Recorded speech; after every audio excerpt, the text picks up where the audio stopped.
And welcome to the Daily Space Weather, folks. Looking at the sun in 193 angstroms to see 0 sunspots. Diffuse coronal holes near the equator rotating out of the Earth-facing region. Apparent arrival of a coronal hole wind stream as the density has just spiked in the solar wind. Here's another view. And that's the 48-hour view of the 304 angstroms wavelength. Ionized helium.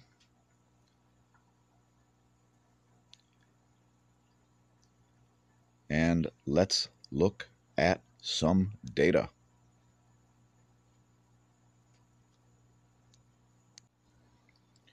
Here's a colorized magnetogram, and we don't really see any areas of significant magnetic organization, at least in the Earth-facing zone. We do see some hints of activity on the opposite side of the sun. We'll show you in a minute. And first we'll swing by the Space Weather Enthusiast dashboard to show you the KP index is currently at 1. 10.7 centimeter radial flux is at 72. And I would note from the graph here that the current solar minimum you're living through is not as deep as the last one, located on the left side of the graph. There's the solar wind data from the ACE spacecraft, and you can see the recent uptick in the solar wind density with a downtick in the solar wind speed. Let's look at the real-time solar wind. And there you see that increased solar wind density up to 6.89 protons per cubic centimeter. Looks like it's flattening out there. Solar wind speed only at 340 kilometers a second, and we expect a ramp up in this, as this is likely a coronal hole wind stream.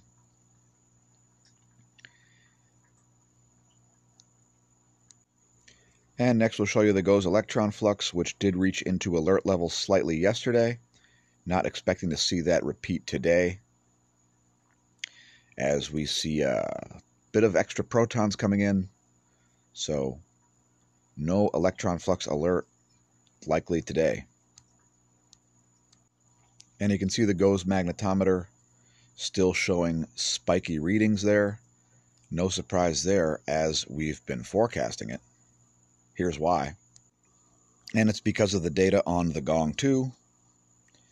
And you can see no time, anytime soon, will the polarity of the current sheet that the Earth is experiencing change. Keep in mind the magnetic environment can change with absolutely no warning. This data 2 hours and 4 minutes old. And you can see that active region south of the solar equator there passing by stereo B.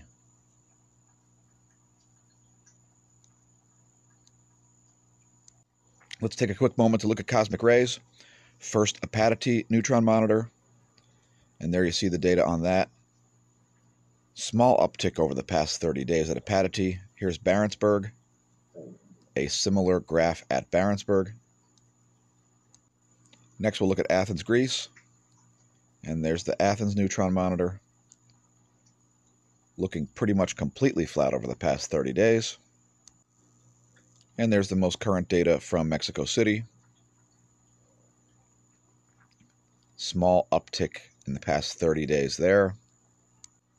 And since Moscow hasn't been sending data, we'll look at Oulu, Finland. There's Oulu, very similar to the Apatity and Barentsburg monitors in terms of the last 30 days of data.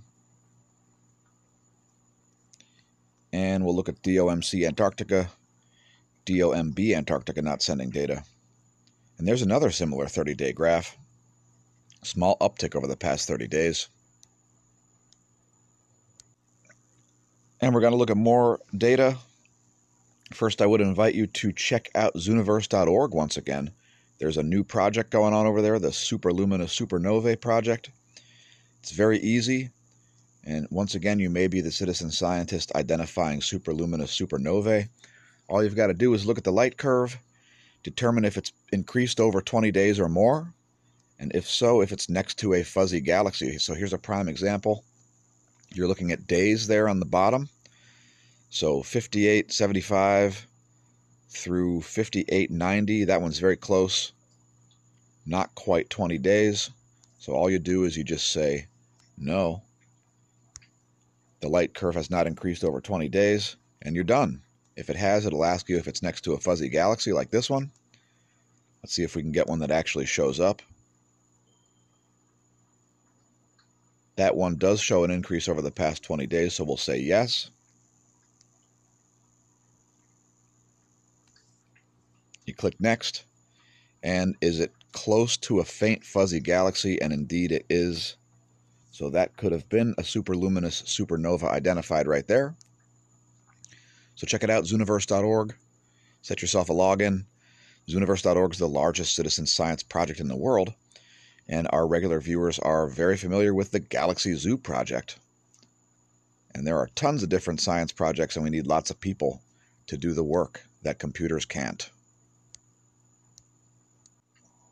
And let's bring things a little bit closer to home here. Here's 4 hours of geospace magnetosphere movies.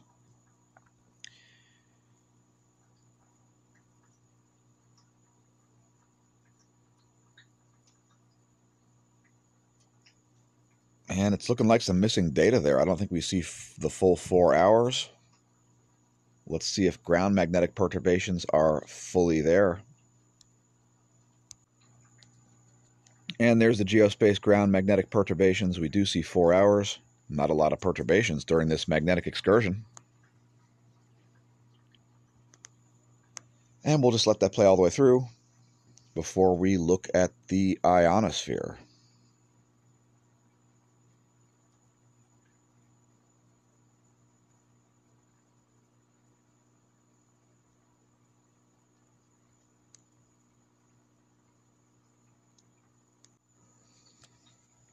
And that's 6 hours of ionosphere. Let me scroll that down so you can fully see the timestamps there.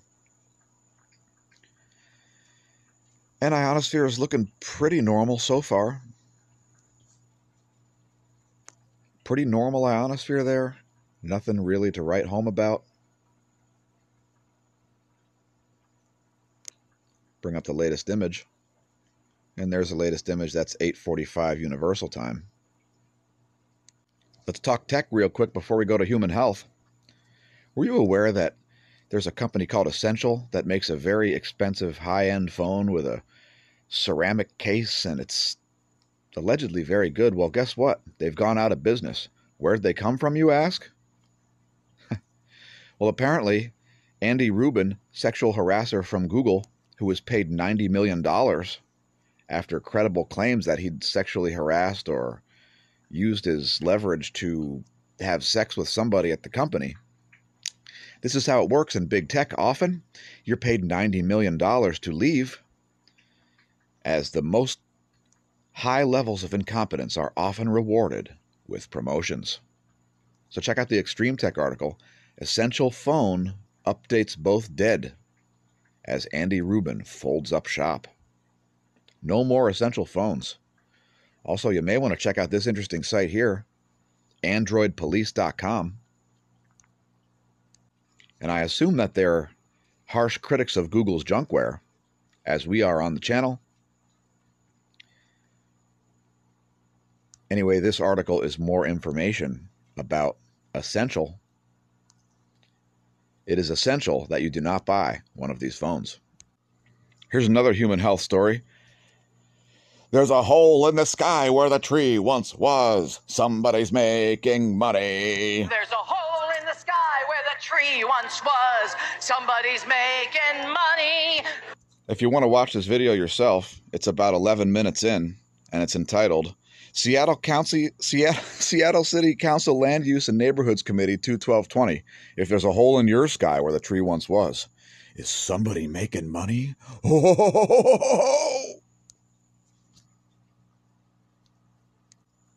Quick coronavirus update here. Number of cases has recently climbed massively, and it's because of new testing procedures enabling people to identify coronavirus more quickly, and that's why you see that sudden steepening of the graph there. Total confirmed cases having skyrocketed to 64,447 when we made the video. And we are still updating smashomash.com/forum. And we've got an entire 4-page long topic thread just about coronavirus. 254 dead overnight, as reported by SciTech Daily there. And so that's the latest update on that on smashandmash.com/forum. Thanks, Terry, for putting updates in there. And thanks everybody else who's been signing up for smashandmash.com/forum. Lots of interesting information there. Please feel free to post your own about whatever you like. There's even a free-for-all. We will not censor you. In the past 24 hours, we did see a 7+ magnitude earthquake. This one taking place northeast of Japan in Russia. There's a location of it. Just zoom out a little bit so you can see where that is. And let's scroll up the list of the past 24 hours. And you can see that is not good news, as that 7.0 magnitude quake is at 144 kilometers depth. Possibly an indication that there could be a larger quake at the surface. That would be about a 7.5 magnitude if it happened at the surface. And we're just going to scroll up the list here. Please leave a comment if you see anything that we miss, as we've got to get the content out regardless of whether I have a functional PC. There's a deep quake in Indonesia. It's only a 4.5 magnitude, but it's at 159.7 kilometers depth. That's 159.7 kilometers depth.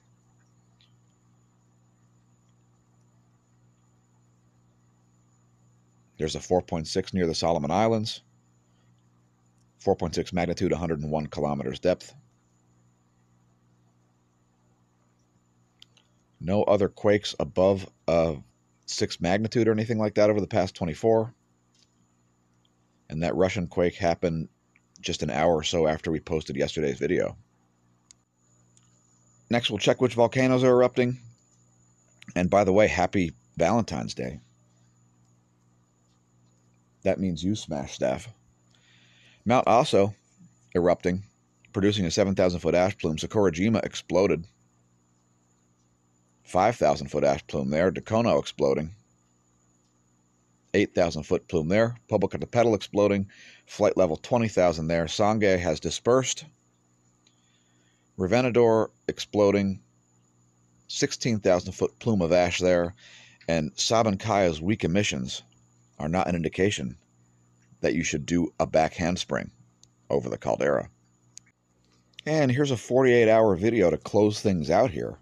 It's the local yellow dwarf on 131 angstroms.